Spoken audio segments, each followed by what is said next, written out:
उशर किसे कहते हैं और कितनी पैदावार पर कितना उशर बनता है?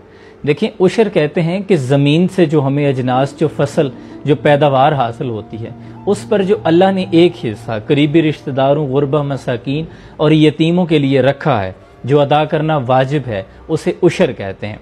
और उशर का मानी है 10वां हिस्सा, यानी वो फसल, इसके बारे में शरई हुक्म है कि जिसको बारिश का पानी सराब करता हो, यानी खुद आप पैसे खर्च करके ट्यूबवेल से पानी ना देते हो, उसको आप कुल पैदावार का 10वां हिस्सा निकाल के आप उशर के तौर पे अदा कर सकते हैं।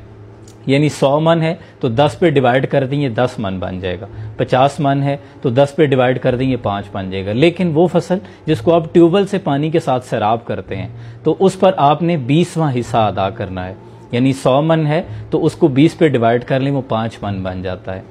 इस वजह से हमारी फसल पाक हो जाती है और हमारे लिए बबरकत हो जाती है। ये उशर का